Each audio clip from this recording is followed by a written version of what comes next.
Let's tank the Maiden of Vigilance in the Tomb of Sargeras on Mythic difficulty. Now this fight is a lot like the heroic version, so if you need to have a look at that, check out my guide. I'll link it in the description down below. But apart from that, there's two things you really need to know about this fight as a tank. The first being you're going to be solo soaking the hammers, so you pretty much need a DR cap. For this, what I'd do is I'd use a survival instinct or a shield wall for other classes for each hammer, and then also a minor damage reduction like bark skin, for example. If you don't have this available, you want to be using 3 minor DRs such as Sacrifice, Pain Sup. You also have GS available and some immunities. For example, Prot Paladins can Spell Ward and Divine Protection. Apart from that, just get a feel for when you need to be using cooldowns and when you need to be calling for externals, and change them if you need to, depending on how long it takes guild to get the kill. Now, apart from this, the only real difference in Phase 1 is going to be the crystals that come out. Now, these crystals that come out need soaking, and you're going to want to sort out your group comp to be able to soak this and to be able to soak the Phase 2 mechanic.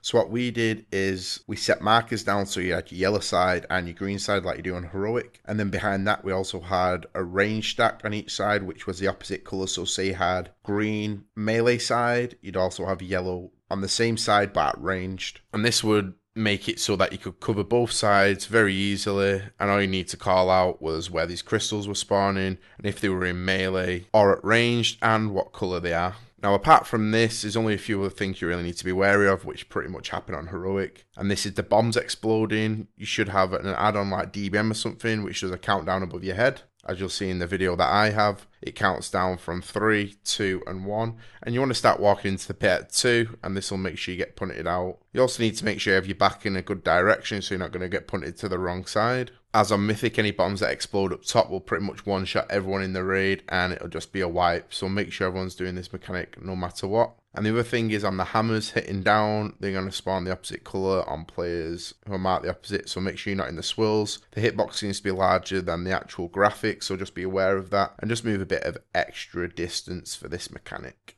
Now for Phase 2, this is where the fight actually gets kind of interesting. It's a lot like the Heroic where orbs spawn in the 3 lanes, however now each and every orb needs to be soaked. So that's why it's also good to have these 2 set groups that we had in Phase 1, where you have the green and the yellow on each side. And this just means that them players can do the soaking for the same side in Phase 2 as well. Now, every orb that isn't soaked is going to debuff the whole raid, and the debuff is called Ravaged Soul. And what this is going to do, it's going to increase Fragment Burst damage taken by 25%. And Fragment Burst is going to inflict 2 million damage to all players immediately, as well as 550k damage every 1 second for 8 seconds. Every time an orb is missed. So it's very important you don't miss any orbs. One getting through is kind of like, you can kind of survive it, but any more than that and you're pretty much wiping the raid. So how we handled this mechanic is we got a weak arrow that assigned players to certain lanes, so it'd assign them inside, middle, or outside. And then it would also say same or opposite. So if you were same side, inside for example, and you had green, you'd soak the greens on the inside lane. And then say you had opposite side,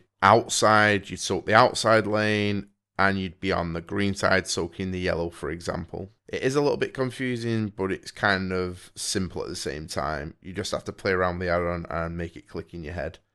I messed up a few times doing this mechanic, but it only took me 1 or 2 goes with it to understand what was actually going on. Now, when you're going into this phase, you need to make sure that the range groups are off to the side a little bit so that the melee groups can get through. If you've got 2 walls, you can put gateways down, and because the phase takes that long, you can use gateway for each phase just to get you within boss range ASAP, so the melee soakers can be soaking straight away, and that the range soakers can get in position to soak any orbs. Now, apart from that, there's nothing real different. You've got to burn down the shield, interrupt the cast, and then you go back into Phase 1. A few quick tips for this fight. Make sure you always have your debuffs tracked so you know what colour you are. Make sure you always know what side the colours are meant to be on. Make sure you prepare your defensive cooldowns to solo soak the hammers. And finally, don't worry about your damage too much, especially when you first start pulling this fight. Worry more about the mechanics, and the damage will come later on. This fight has a real slack DPS check, even to break the shield, so just make sure you're always watching your feet, dodging the swirls that spawn from the hammers, don't block anyone from soaking the crystals, make sure all the crystals get soaked, and if you do get bombed, make sure you get in there and not like trying to get a few extra GCDs on the boss. Just make sure you get into the pit, or else you're just going to wipe the raid. And apart from that, guys,